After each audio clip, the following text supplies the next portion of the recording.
Bien-aimés en Christ, à l'occasion de cette 50e vidéo, bonjour, soyez bénis. J'ai une leçon à vous proposer. Voulez-vous bien écouter cette leçon, bien-aimés en Christ?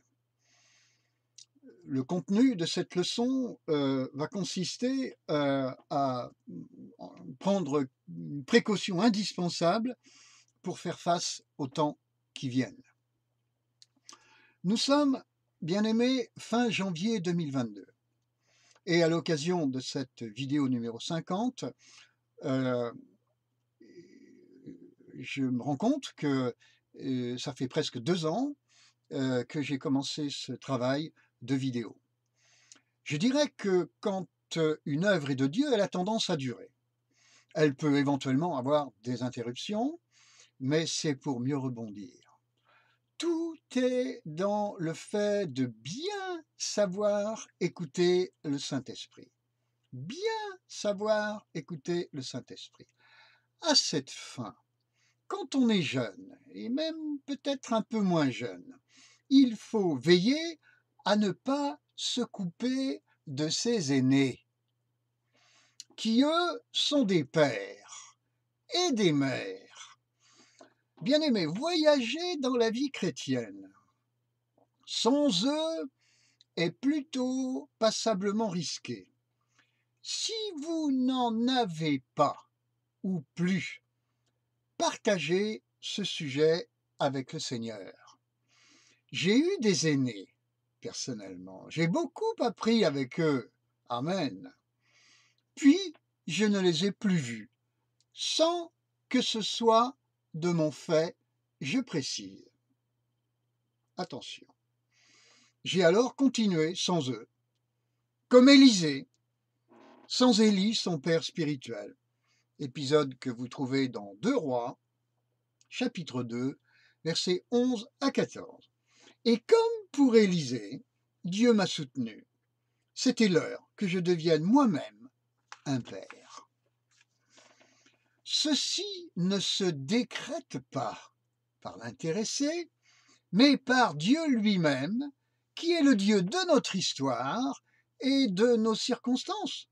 Trop souvent, de réels serviteurs de Dieu, réellement appelés, ne savent pas vraiment écouter le Saint-Esprit et restent en réalité les seigneurs de leur histoire et de leurs circonstances.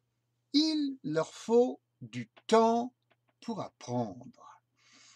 Le temps de se comporter vraiment comme Élisée ou comme Josué par rapport à Moïse. Ces hommes n'ont rien provoqué et ont seulement laissé Dieu faire, quand et comme il le voulait, ce Dieu. En Genèse, chapitre 13, verset 9, Abraham, dans sa noblesse, offrit à Lot sa liberté. L'aîné, le père, le parent, s'il l'est vraiment, ne retient personne captif à lui. Mais Lot, aurait-il dû prendre cette liberté?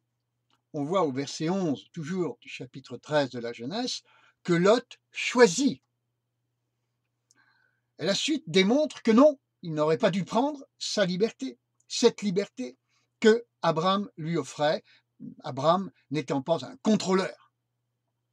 Son entreprise à Sodome, cette vision qu'il avait d'aller à Sodome, a fait chou blanc, elle n'a pas duré et elle s'est terminée, comme vous le savez. Quand c'est de Dieu, d'une façon ou d'une autre, ça dure. Bien-aimés, Ruth, chapitre 1, versets 16 et 17. Ruth, au contraire de Lot, ne quitta pas sa mère spirituelle, Noémie, qui pourtant, comme Abraham, avec Lot, lui offrait elle aussi sa liberté. Abraham, de son côté, Noémie, du sien, étaient des parents tendres, mais forts. Ils étaient couvrants et non oppressants. Et ils avaient l'art, l'un comme l'autre, d'avoir une vision pour leurs enfants spirituels, pour, en l'occurrence là, leur enfant spirituel respectif. Eh oui. Pour Ruth, sa liberté, ma liberté, sa liberté fut de rester avec Noémie, sa belle-mère. Ce qui lui a ouvert les portes de Bose. Bose qui signifie force. Qui lui non plus ne contraignit en rien ni Ruth, ni Noémie. Personne ne contraint personne. Oh, quel luxe!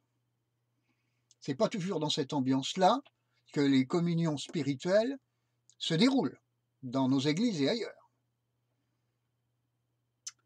Comme une vraie mère spirituelle, Noémie avait vu, comme je vous l'ai déjà dit, un nouvel avenir pour Ruth. C'est la marque de la mère spirituelle.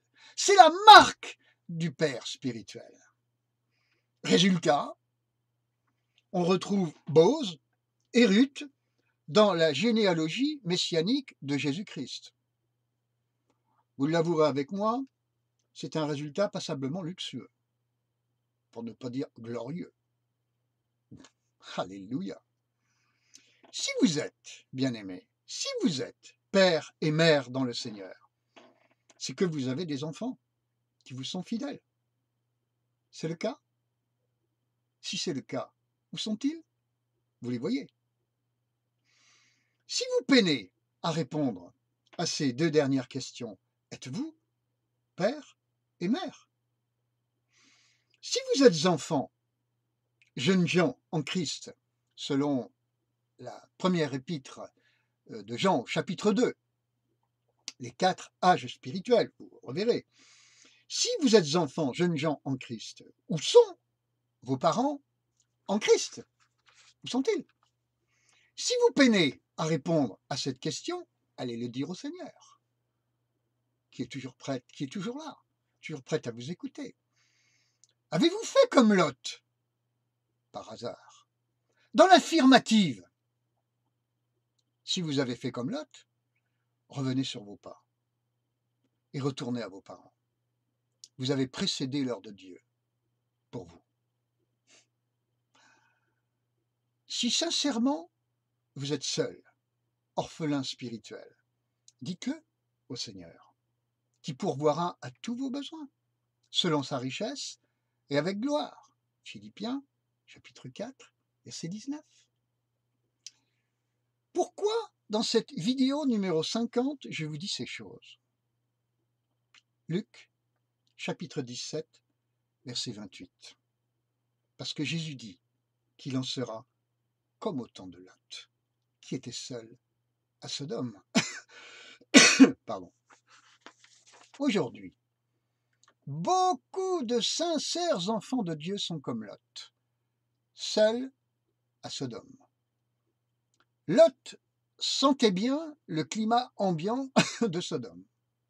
2 Pierre, chapitre 2, verset 7. Excusez-moi. Il se montra dans ce climat incapable de prendre la décision de quitter cette ville quand il aurait fallu le faire. Il sentait bien l'oppression, mais ne bougeait pas, était comme sclérosé. Résultat, il va au final quand même être sauvé, mais pas sa femme. Genèse, chapitre 19, versets 15 à 26. Son indécision a perdu sa femme. On a l'habitude de dire « la femme de Lot s'est perdue, entre guillemets, c'est à cause d'elle ». Non, non, non, non, non. C'est parce que son mari n'a pas assumé sa posture, sa position, sa situation, en temps et en heure, par une décision adéquate. Il n'aurait même jamais dû aller à Sodome, sa femme l'ayant suivi, ses filles également. Tout est de la faute de Lot. Excusez-moi de vous le dire comme ça, dans cette affaire. Aujourd'hui, en janvier 2022, la bête qui monte de la mer est là. Celle qui monte de la terre aussi.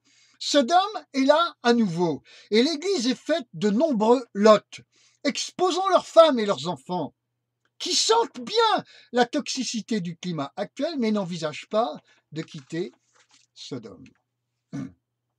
Ils restent à Sodome, et tant pis s'ils doivent en arriver à offrir leurs filles, comme Lot a l'intention de le faire, en dernier recours. On voit ça dans Genèse 19, verset 8. Offrir leur fille à ces sodomites. C'est l'art de se trouver dans des situations où l'on ne sait plus quoi faire. Mais parce que on a eu la folie d'aller se mettre soi-même dans ces situations. Bien-aimés en Christ, où êtes-vous? À Sodome ou dans l'héritage d'Abraham? Voulez-vous avoir le courage de prier pour demander au Seigneur qu'il vous montre où vous êtes? Sodome, c'est la ville, le monde qui ignore Dieu, mais avec laquelle on continue quand même à parlementer, comme le fit Lot. Voyez ça dans Genèse 19, versets 7 et 8. À parlementer, à s'arranger, à négocier. Négocier.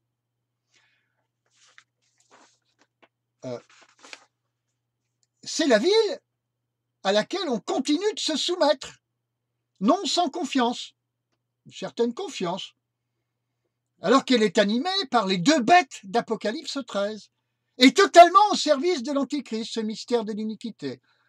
Mais quand même, on lui fait confiance, quelque part.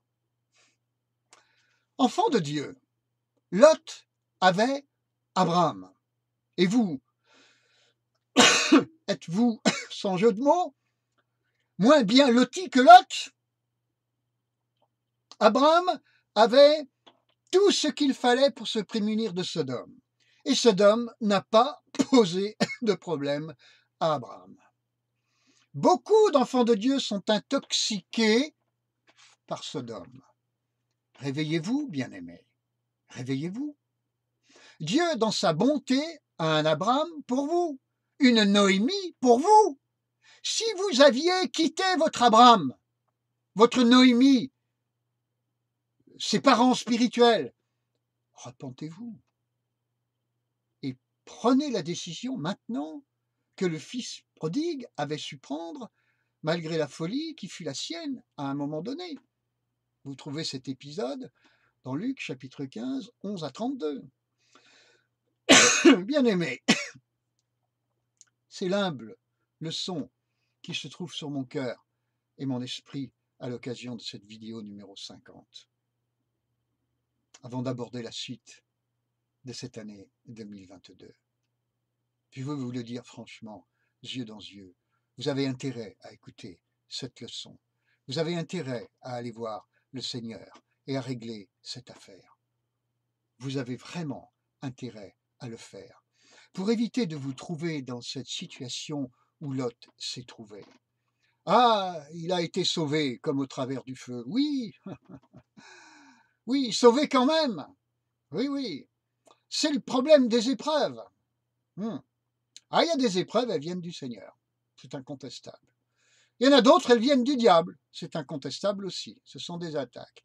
Il y en a même, elles viennent de vous, de moi, de nous, à cause de notre manque de sagesse, de notre volonté de vouloir comme ça précéder les temps de Dieu et voler de nos propres ailes.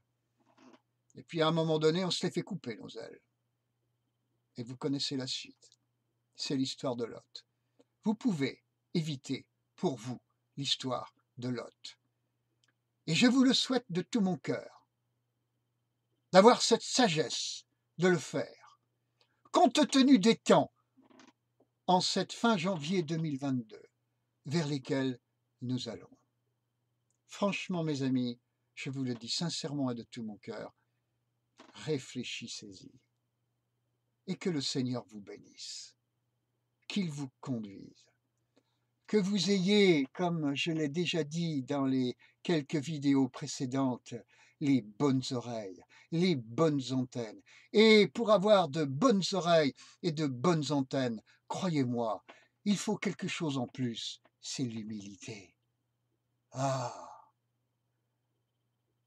le problème de l'orgueil, le problème de l'indépendance, le problème de vouloir voler de ses propres ailes. Ah, bien-aimés, débarrassez-vous de ces problèmes-là qui nous collent tant à la peau. Soyez humbles. Les humbles gagneront le pays. Dieu fait grâce aux humbles. Il résiste aux orgueilleux. Songez-y, mes bien-aimés en Christ. Je vous embrasse de tout mon cœur, de toute mon âme. Que le Seigneur vous conduise, mais laissez-vous conduire par lui et apprenez à le faire. Soyez bénis, ou plus exactement, apprenez à vous laisser bénir. Je vous embrasse de tout mon cœur, encore une fois, dans le nom de Jésus-Christ. À bientôt pour la 51e. Alléluia, soyez bénis. Gros bisous, mes bien-aimés. Gros bisous.